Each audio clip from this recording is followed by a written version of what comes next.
Welcome to Grace and Grits podcast with Reverend P, where real perspectives meet insight and purpose. Get comfortable and stay tuned. Here's Reverend P. Hello people, you are welcome back to Grace and Grits with Reverend Paapa. This is a podcast where we help young people navigate through the pressures of life and give advice to the best of our abilities to help them grow in the fear of God, in wisdom, and to take the world by storm. Today, I'm so excited for the episode because right here, I have somebody whose name has come up in this podcast. He is the apostle of the North American Missions of Royal House Chapel, the senior pastor of Grace to Grace Center in Maryland. He goes by the name Apostle Emmanuel Agormeda. You're welcome, sir. Thank you. Thank you so much for flying down for this podcast. Thanks for having me. We've spoken about you in a few episodes in the past, and I'm so glad that you are here today. Today, we are talking about leading yourself and leading others. Wow. Leading yourself and leading others. And this is something that you have been doing for some years now. And most people that watch this show are in their 20s or their early 30s, and they are just looking for advice and counsel and guidance. I know that you have been leading for a while. When did you first know that leadership is something that you have or something that you would do? Was there a particular moment, a particular time of your life where you just knew that, okay, leadership is something that I have? So maybe I'll go back to childhood. I didn't know it was leadership actually. Kind of always try to have my way with people. Okay. Even with my brother and I, my older brother and I, just 1 year difference. And I'll try to outwit him in many ways. And he's chilled, he's cool, he's okay, and all of that. But then it will become clearer when I became born again. Okay. So that should be probably 18, 19 years. That's where, and I got opportunity in church. So I'll do stuff in church. I'll be given roles to play, responsibilities, and I'll execute. Even that, I didn't even think about that it was leadership. But looking back as I was growing in leadership, and I'm thinking, oh, okay, also all those opportunities I got were actually me leading without knowing I was leading. Yeah. Wow. So at some point in your life, there are certain things that you went through that made you know that this is training for leadership, or this is leadership being imparted upon you. So would you say that somebody can learn? For you, it came naturally. Is this something that you can learn, you can develop over time? Oh yes. Leadership, even if it's natural, you still have to develop yourself. But I believe that leadership can be learned, and everybody and anybody can be a leader. So I'll take it from my side. I'll take it like any responsibility I was given, I did it, with all excellence, with all diligence. And for me, that was my training grounds. Yeah. I didn't care if you asked me to, arrange chairs. I'm going to do it with excellence. Whether I should be an usher in church, whether I should be a youth organizer, whatever. I just, as we say in Ghana, I take it like World Cup, and I give my best. Awesome. So that's my training ground and preparation. Wow. That's amazing. I've always said that this is my personal definition of leadership: identifying a need and without being asked or told, filling the gap to ensure that there's solution. So for me, leadership has never been about a title. That's right. Or by a recognition of somebody else, but entering into a space, looking around, and trying to figure out what can I do to make the place better. Yeah. That is leadership for me. And I find that a lot of people don't know that, don't have that. So I always see a light bulb that goes on in people's minds whenever they hear that definition. Yeah. And I know that that's who you are. That's who you are. So this is what happens, right? When people are in a space with other people, they kind of try to look up to others to do what they could take up and do, just as you were saying. But if you're in the space, and like you said, you've seen a vacuum that you can feel, or there is a responsibility that you've been given, and then you do it haphazardly, or you ignore it, or there's a need, and then you think, okay, X can do it, Y can do it. you are missing opportunities. You just look at the need, meet the need, and that's how you grow in leadership. Because it's not a title. It's not a title. It's not a title. It's not a title. So I've been pastoring young people for a while now. I pastored people in university campus and now in the youth church of the Oil Dome. There's something I've noticed that I never noticed when I was in my 20s. Yeah. The people who are currently in their 20s are tired all the time.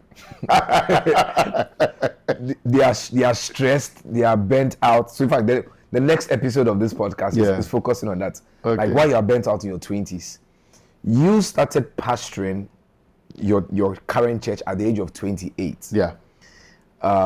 At the age of 28, you were zealous. I mean, you had passion. You were ready to take up the whole nation. Yeah. Is there a difference between the dispensations? Like, there's something happen along the line.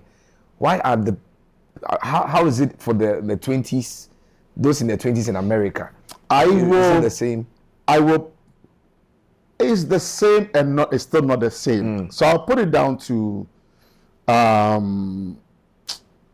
the distractions. Okay. There's a lot of distractions now than when I was growing up.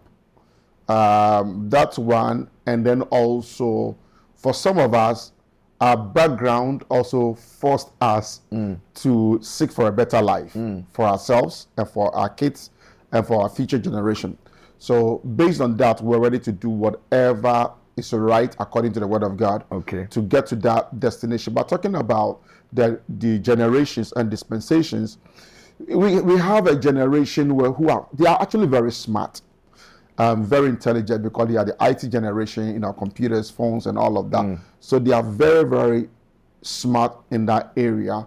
And some of the things that we consider as leadership development, they don't look at it that way because they can lie on their bed and get stuff done and all of that.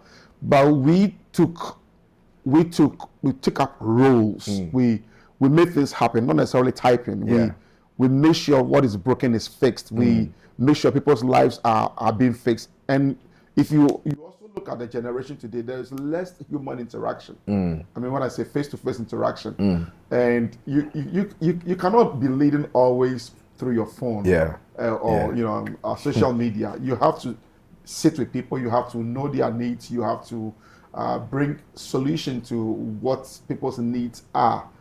That's how you lead, and I think we are missing that. But in my experience as a pastor and the people I am deliberate about getting young people involved. And I've always said I got an opportunity when I was about 19. So I literally am on the neck of young people. Like, you are not too young to lead. You are not too young to take up a task. You are not too young to start a business. You are not too young. So I literally just push them and put some fire under them. And I'm seeing it working though. So I believe that if we are conscious about encouraging and motivating young people to really look at themselves as leaders and look for the opportunities to lead, they will. It's funny you said the difference in dispensation. I remember a story. This happened many years ago. I was still in university, and I went to the bank with my dad, and while we were sitting in the hall, he asked, "What time does the bank close?" And I said, I didn't know. And he was shocked why I didn't know what time the bank closes. So he said, I should go to the door of the bank. The sticker is the opening hours. I should go and read it. I said, I don't have to. The day I need to know, I'll just Google it and find out whether the bank has closed. That's exactly what the generation is. So it makes so much sense that in your generation, a certain effort was put into certain things that may not be required today. No. So basically, we are saying that they missed out on certain skills to develop. Yeah, they missed out, but you see, so what we are finding out on the job market now, and even people who have been employed, Gen Zs who have been employed, there are some challenges that employers are having with them. So certain skills that some of them should have picked up. They didn't. Now they're interacting with people, and it's not easy for them because they missed out on certain things. We look at grooming, etiquette, how to talk to people, politeness, being diligent with your work, following due process, and all of this. This is a fast, quick generation. They are doing 2-3 jobs on their phones. Yeah. And so when you put them sometimes in the space where there are people, it's difficult to navigate.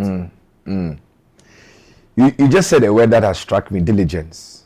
So we know the scripture, Proverbs 22:29, I believe, or 29:22. We can verify it. Seest thou a man diligent in his ways, he will sit before kings. Now, I don't know how much I'm willing to say or how much you allow me to say, but you can cut me if I'm saying too much. Now, people, I've been with Apostle Emma in America, and I've seen the kind of work that you have done. Now, you let me even shift away from like your local church. Yeah. So I've been with you in America where you've had to minister somewhere else, right? So essentially what he will do is, let's say he's preaching in New York. So he lives in Maryland, he's preaching in New York, right?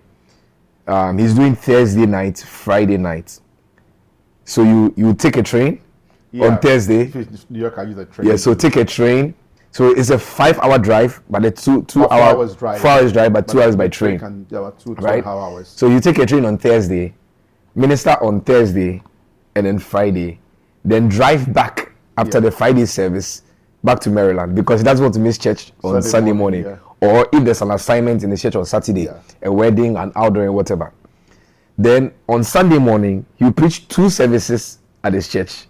First service, second service. Then fly or drive to New York. If it's further than a 4-hour drive, you fly. If it's Connecticut, fly, or Atlanta. Fly back for communion service. You know.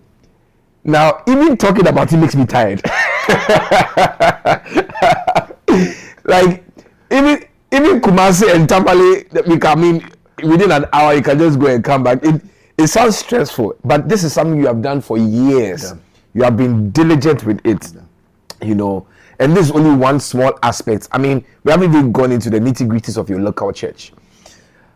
To what extent, or maybe a better question is, how did you develop this diligence? So I should just say, okay, one, my dad is a hardworking person. Then I come to church and I meet my spiritual father, Apostle General, and I'm looking at the man, you know, and like Sunday to Sunday, he's getting things done and he's getting results. And I'm thinking, you know what, this is something I can adopt for myself. This is something I can also pick up to help me in life. So I believe that it was when I joined the church. Okay. That was looking at Apostle General, you know, then Reverend Samkra Chiankra. And the way he does this, I began to mimic, you know, his seriousness, his commitment, how that he wants to get results in life. And so I began to mimic that. And that has really helped me a lot. And I also look at life from that. I look at life like, you know, time doesn't wait for anybody. Right. And right. You see, the life presents you with certain opportunities that sometimes when you miss, you will never be able to preach. I hear people sometimes say, God is a God of a second chance, another chance, and all of that. It is true. I read somebody asking me a question. She says she believes in Romans 8:28. All things work together. So whether she misses opportunities, she knows that somehow God will work for her, you know. So God is also a God of times and seasons, and we have to, you know, go with His flow. And I feel like if you don't seize opportunities that God brings your way today, you may miss and miss and miss and miss and miss. Yeah. So for me, I look at every day as an opportunity. I look at everything I'm asked to do as an opportunity to just get results. And I tell young people, I said, look, working hard will not kill you. Yeah. There is an age where you have to lay foundation. You know, there's an age where you have to build on your foundation, and there is an age where you now have to mentor people, raise people. But if you miss a part of this, it's very difficult for you. And people don't look at where maybe they turn 60 or 65 or 70. If you look back, what are you going to say you accomplished with your life? How many people did you impact? What have you learned that you can use in influencing younger people? Are you going to be relevant to young people? So use today, build your life, build your family, build your career, build your ministry, break your back. You are not going to die. You know, like he's saying, it's crazy, but you know, we as pastors, sometimes people think we don't do much. Yeah. Okay, so like, let's say maybe you even have Monday off, which my kids will tell me that is your day off. You have your laptop, you're working, and all of that. Let's assume you have it off. Tuesday you are doing office stuff. Wednesday office stuff. Thursday office stuff. Then Friday, and I always say, you know, I said to myself, it's like Friday, my work is now starting because I have to prepare for service on Friday. Saturday there's a wedding. There is some event you have to go, some hospital visitation. Sunday is there. And besides that, you are preaching somewhere. So it's like you are working Sunday to Sunday. Now, I'm not saying you're going to be doing this for the rest of your time, of your life. But as a young person, this is like gold for you to... Please, tell them for me. So, some of them need to hear this one because, in fact, some of them are in this room right now. They are in this room right now. I don't get it. It's as if they are so relaxed. No. You know, so relaxed. And what I'm hearing you say, hard work does not kill you. No, it won't you won't die from hard work. Rather, you are laying a foundation for your future. Yeah. There is smart work and there is hard work. You need a combination of smart working and hard work. And when I talk about hard work, sometimes you're like, I can postpone this. I feel like I'm tired. But get it done. And one thing I will tell you is this, right? Get motivation from success and results. Okay. It's one of the things that keeps me going. Like, I just love it when I start something and I see it flourishing. I'm like, okay, if God helped me to do this, if I put in same effort or similar effort, I'm going to get a result. And I see God just showing up and showing up and showing up. So I'm motivated to do more because of the results. Okay. So be motivated by the fulfillment you are going to receive from the results you are getting in what you are doing. That's awesome. That's awesome. So fuel yourself with the intent or the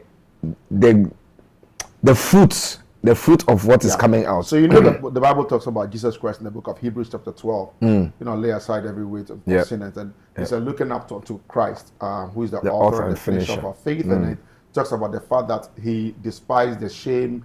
He looked up to the reward that is ahead of him. So Jesus himself had a difficult moment where he had to give up, thinking about, should I go to this cross? Luke 22, he was in the Garden of Gethsemane, he was praying, and the blood, his sweat was mixed with blood, and all of that. He never gave up.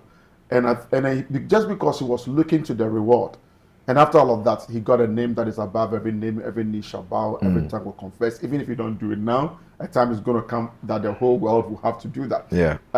And if we are Christians, then we have to emulate Jesus. He has to be our inspiration. And we also have to understand that to accomplish in life, it doesn't come easy. There are difficult moments. And I'll share this with you. Sometimes, right, you have to discomfort yourself to get comfort. Come on. You know, what it simply means is that you have to punish yourself small just to get the results you want to get. Awesome. This I'm really enjoying this. I want to find out, in your personal opinion, is there a particular time that you should be leading people? What should you have achieved or attained that qualifies you to be able to impact in others? Is there a season? So let's look at it in stages. You have to start by, I'm young. I'm not even thinking I'm a leader. But think about the fact that I'm young, I'm a potential leader. I can accomplish, I can do. When you are given things to do it with all diligence. And I say this, and I tell preachers, I tell business people, I tell everybody, look for one person who is spirit-filled, has godly character, is a leader, or is an expert in the field you want to go into. Start with them, study them, look at their values, and start mimicking their values. Okay. what you are actually doing is that just as we read about people all the time, that when there's somebody around you, it's more personal. Okay. Like Apostle General myself is around me. I know he's prayerful, he's tenacious. I know he's a visionary. I know he's a go-getter. I know all of this. I also know that, in private life, he's somebody who is genuine, somebody who is trustworthy, somebody who is honest, somebody who has integrity. So what do? I begin to develop myself with these values. What I don't realize is that I'm building myself into leadership. Okay. Just trying to live a godly life, and I want to accomplish my goals, but I'm actually building myself. And as you do that, you will also see that you are going to have people come to you with some needs. You're going to have people come to you, ask you some things. That's actually the beginning of your leadership. Okay. Where you begin to respond to people's needs, one way or the other. You may not be leading a group. Okay. You may not be leading an organization yet, but you are actually leading people by helping them. Okay. So that, and then you move to the next stage where you have a small group that you are leading. You have a team. You are leading at the office or at work. And I think that's where people start thinking, "Oh, I'm a leader." Okay. But the thing is, it actually started when you were a mentee. Yeah. So when you started working on yourself until you start getting these opportunities, then from there, that's where a lot of people want to develop themselves. Now they want to study more. They want to listen to podcasts. They want to do trainings and all of that. I'm saying all of this to bring you somewhere that by the time you are very conscious that you have leadership in you, you must now formally or informally put yourself on leadership growth track. Like every day you are learning to be a better leader, a better version of yourself than yesterday. Wow. There's so much I've learned from you over the years, directly and indirectly. One of the things I picked up was something you said, and I tried to advise somebody on that, and they didn't accept it, but I left it. One day you told me that there is a certain stage you get to in your life where people now want to know what you have inside of you. Yeah. So don't be too much in a hurry to write books because that's the craze of the time. Yeah. Don't be too much in a hurry to go and open up yourself to social media because it looks cool. Yeah. There comes a time where people now want to know what is in your head because you have built a certain track record. That's right. When you told me this must have been a decade ago. Yeah. Do you still stand on that? Yeah, I do. I do. We live in a day, an age where, you can read and speak. You can research and just write something. Now there's no reason. You just type a prompt. Yes. But there is nothing like what you have lived. Yeah. There's nothing like what you have experienced, what you have been through, what you have grown through. Okay. It comes with a certain level, with what as Christians we say, it comes with a certain level of anointing and grace. But for the person who is not so much into Christianity, it comes with a certain level of authenticity. Okay. Like there is authenticness. If you have started a business, you've run the business is doing well, you have about 50 employees, you've opened at various locations and all of that.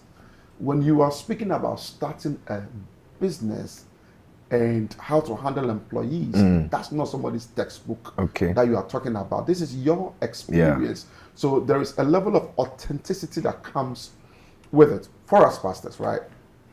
It amuses me to see a pastor who is said, I'm doing church growth seminar. Church growth seminar. You don't have integrity for that, maybe. You don't know what growth is. And for instance, let's for the sake of argument, let's say growth is numbers. Let's assume, which is debatable, but let's assume it's large numbers. And you are pastoring 50 people, and because you've pastored for 50 years or 30 years or 25 years, So I want to hold a church growth summit for young people.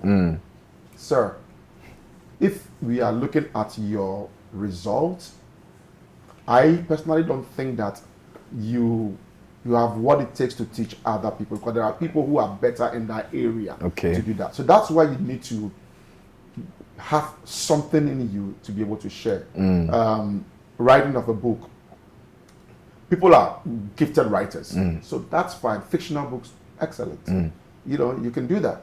But if you are writing on subjects, certain a particular subject matter, it's more authentic. And when you have your own stories or your exposure, when you were in Cambodia, when you were somewhere in Iraq, when you are combat, when you're in combat, it comes. There's something that comes with it. So and don't get me wrong. There are people who go to school and they do research on other things. We love you. We read your materials. It helps us. But the person who wants to say that I have something I want to give to you, there must be something you have accomplished. Awesome. On this note, I want to just plug in Apostle Ima's books. One of the books that really blessed me is Lockdown. This came out of a season of lockdown, literally when the whole world was shut down for COVID-19. And it's been turned into a book. It's so powerful. Recently, somebody sent me a picture of chapter 4. Was it chapter 4 also? He said chapter 4 is blessing him. Just last week or so. And the other one, Strange Voices, powerful, another powerful book. And there are some new ones coming up, right? So I have plugged in The Art of Hearing God's Voice. Wow. And then I also have Unleashing Your Potential, looking at the eagle and the eagle's characteristics and how we can mimic that and draw from that to help us, soar in life. Great. So we'll put the links below in the description, and then you can check them out. We want to take a break, and we'll be right back. We are with Apostle Agormeda. Stay tuned. Grace and Grit podcast with Rev P is powered by Waft Technologies in partnership with eMoment Production. Welcome back to Grace and Grit. We are having a very wonderful conversation with Apostle Emmanuel Agormeda on the topic leading yourself and leading others. Leading yourself and leading. We are getting some very powerful nuggets, and this one is one that you cannot watch once. You have to watch and listen over and over and over again. Thank you so much, Apostle, once again, welcome, for being here. What does it mean, leading yourself? What does that mean to you? You cannot give what you don't have. So leading yourself basically means that have your act together when nobody's watching you. Okay. So when I say this, people like, you are making your life like a robot. You have to be regimented. Okay. You have to be structured. As a person, what you show outside should be the real you when nobody's watching. Okay. So to lead yourself, for instance, is to say, my life is structured. Let's say I wake up, I pray, I study my word, I go to the gym, I get back, maybe I do my breakfast, I'm off to work, I do this, I come back, I read this book. This month I want to listen to this podcast to just develop myself in this area or read this book. You are very structured, and your goal is to be a better version of yourself. So leading yourself is basically developing yourself to become a better version of yourself. Wow. And it's difficult for you to lead yourself if you don't know yourself. Okay. And there are a lot of material out there to help you to know yourself. What's your temperament? What's your communication style? What's your leadership ability that you do have? What are your strengths? What are your weaknesses? If I know these and many more things, and sometimes you get to know this by running various tests. There are a lot of free tests online. You can run on leadership, you can run on temperament, you can run on communication style. There's a lot of tests you can run, which will give you close to perfect outcome. Results. Okay. So once you know that, now you develop the strength, and then you work on where there are weaknesses. Sometimes you see somebody and like they are perfect. Like you are not perfect. Yeah. Those of us who've learned to know ourselves, we know The flaws. when we are going into our flaws. Yeah. Because we know that we have the propensity to fall into that. So we guard ourselves to keep ourselves away from those faults, those shortcomings and flaws. So leading yourself basically is being a better version of myself intentionally. Wow. Intentionally. Underlined. So what I'm hearing you say is that you always have to evolve as a person, as an individual. Interesting. I have a I do leadership training. Yeah. So I have a topic on the evolving leader. Wow. It's interesting you said wow. that. Please share. Otherwise you have to come for part 2. but I've seen you lead in Ghana before you went to the US. I've seen you in the US lead African immigrants. Yeah. And then I've also seen you lead born and raised Americans. So clearly you cannot apply the same style in all. So how do you evolve? How much have you evolved when you look at yourself? Just because of what you brought, let's use the scenario. Okay. Of what you just said. So principles are the same; they work everywhere. Okay. It's just the application of the principle that will change. Absolutely. So in Once you have America, the for outline, key instance, questions. in my leadership in America, I quickly had to consider the cultural context of the people that I was leading. Interesting, you mentioned that even Africans who are in the States, you will discover, and you as a person, as a leader, you will discover quickly that even Africans who migrate to the United States, right, they stay there for a little while. They don't even know that they are changing. Okay. So certain ways of doing things, they just shift because the system there would not, you will not feel comfortable with some of the things you used to do in Ghana or Nigeria or Kenya or wherever over there. The system there will make you shift. You wouldn't realize it. And often they will only realize it when they move back to Africa and people are like, you're too much, you're overdoing it. That's the shift. So I'm saying this because, so I'm pastoring and I tell myself, let me consider the cultural context. And I began to pay attention to, even, I'm from Ghana. The people from Ghana, I'm looking at them like, they have zero tolerance for some things. Like, we all know from Ghana. Yeah. But that's just because they've been baptized into the system. The system. Okay. So I have to adapt. I have to adapt in leading people.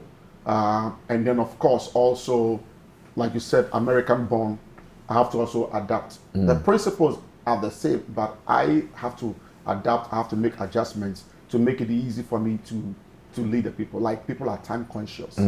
Like, as a pastor, people are level-headed. I mean, you're preaching, you must have anointing, but it has to make sense. Yeah. People are becoming more sophisticated and more discerning. Yeah. There are certain things that I wouldn't do it, but I could get away with it in Ghana. Like, stand up there, mention somebody's name, say something, which is, people will laugh about 0244. but it's embarrassing. Yeah. In Africa, we're like, oh, it's okay, it's chill. But then, no, in America, somebody's like, you just embarrassed me before everybody. Okay. Why are you saying I'm single before everybody? You have to learn stuff like that to be able to lead in different cultural contexts. Okay. Wow. So adapt and yeah. evolve. Adapt and evolve. Have you had any failures in your journey? How do you bounce back? How do you recover? So it's interesting. What I would say is that generally I believe everybody and I believe anything. So don't look at me like, are you sure of what you're saying? But that's true. But I had to learn as I was growing, not just age-wise, but I was maturing. I trust people wholeheartedly, and I will trust you until you do something for me not to trust you again. Yeah. So This sounds like me. yeah, I believe you. And but I discovered that people can betray you. It was a shocker to me, especially when I started pastoring. I was shocked. I was like, aren't we all like working hard for Jesus, and we want to stand before him one day, say good and faithful servant, and there are people who can put up this behavior. So it was a shocker. A few stuff happened that are quite personal. I don't want to talk about it here. But it really shocked me. And it just made me become a little bit more cautious when I'm dealing with people. And if not for God, it would have cost me even my integrity. Wow. Yeah. Wow.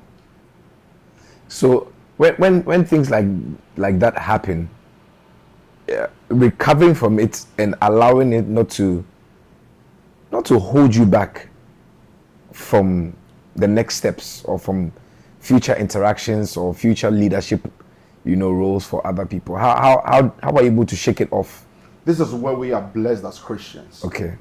Because every good Christian, when you are faced with challenges, obstacles, betrayal, the first place you go to is go to God. So I will probably declare some time of fasting and prayer, and I will just trust the Lord. Sometimes it's not like you have been betrayed, and that's just one example, but sometimes like you didn't really make any serious mistake. Okay. Like people are just not tolerant. Right. Like you are so patient with them, and they perceive some mistake or something, and they want to just crucify you, and it's hurting. So first thing is to go to God, speak to God, and pour your heart before God. I find that when I do that, I'm able to release my pain to the Lord.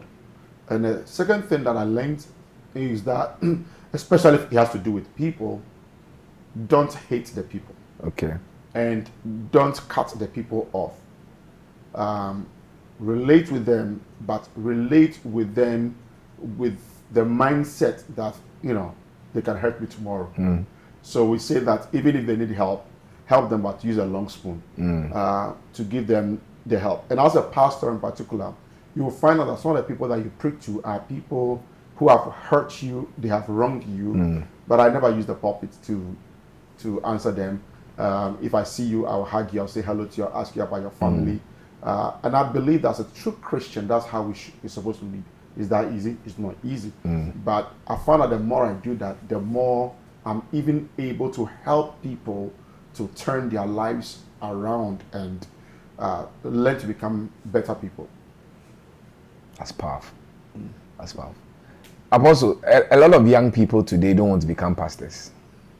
They think that pastors are rigid. We don't know how to have fun.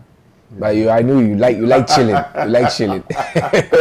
Well, what are some of the things that you do to unwind and whatnot? There's a scripture that says that false balance is an abomination. Hey. So, look, we love Jesus, we serve God, but we have to have a balanced life. Yeah. Whether you like it or not, you're a human being, and your body also needs some kind of chilling and relaxation. Come on.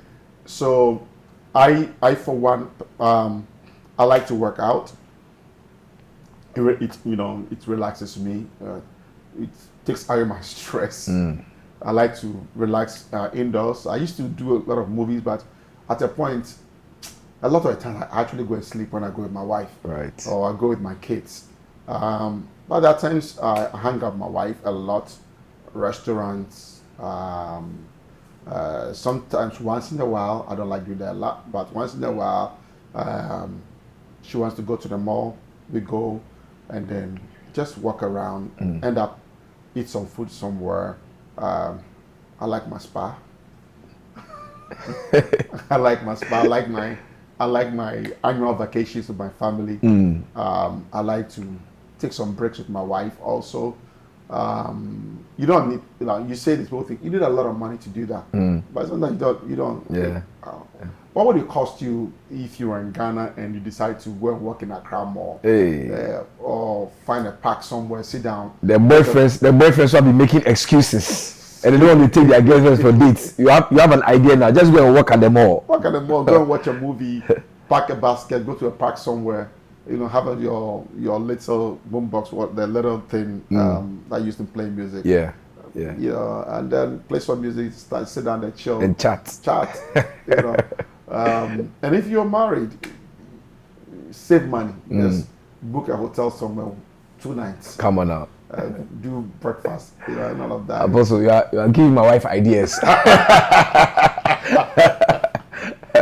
That's awesome. Apostle, we are approaching the end of the conversation, but I want to find out from you, what does success look like to you? For somebody, success is the house that they stay in.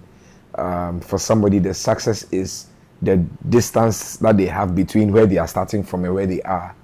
What does success look like, or what does success mean to you? For me, I look at success as being able to influence somebody's life with your story. Wow.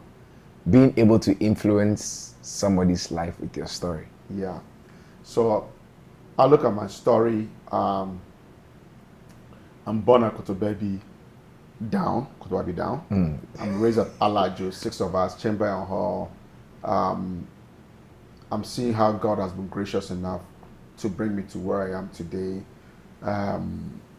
And if my little story and the things I've been through can be of a blessing to somebody and give somebody hope, because there are people who've come to me sometimes, not only in Ghana, not in America, but, oh my God, when you preach, when you share the story, when you said this, and God, I took this step and I've gotten the result. For me, I think that for me is success. Wow. Powerful. Thank you so much, Apostle. I'm praying that somebody has been blessed and somebody has learned. I know somebody is disappointed that the episode is ending, but for sure there will be more opportunities that will come. Last question. Okay. Who are your mentors, and who are those who have had the most influence on your life? So the first influence, I should say, my biological dad, hard work. My father, used to do all kinds of stuff. He used to work with Ministry of Education as a foreman at Presec. He used to also do his woodwork thing, carpentry work, getting letter contracts with people sometimes. When he left, he was getting contract to make desks for Ministry of Education. And then he would use his car for taxi. So at a point, he goes to his regular job, foreman. He does taxi after work, and then he will do his letter contracts, carpentry contracts over the weekend. So I grew up seeing this. I think that influenced me. So my dad influenced me in that area. He also influenced me in the area of, how to live with a wife. Like, I don't know whether they fight, and I don't know about it, but my mom and dad, we lived, up to when my mom died, and I never knew the impact of that until I grew up. Wow. And I discovered that it's a blessing to have your mother and your father living together, and your home is peaceful. I want to encourage you, value that. If your parents are together, you are in their home, learn as much as you can learn from them. I think my greatest influence is Apostle General. When I was 18, when I first met him, I don't know, but it was like, you've met, Paul said to Timothy, imitate me. As I imitate Christ, I'm like Timothy who has met his Paul. And like a lot of things I do, I first learned from Apostle General. Wow. And people are thinking Apostle General now. No, he was in his 30s. Yeah. He was, when I met him, probably was about 33 or something. I can't remember how it was. But he was in his 30s, maybe 34, I think. He was in his 30s.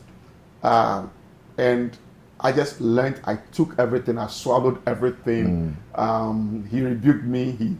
he straightened me. I work with him and all of that. So that's the greatest influence. Other pastors have influenced me. Two particular pastors have influenced me. The Oduleles have influenced me. I think I also learned about how to do ministry abroad, relating with them and being their church in England.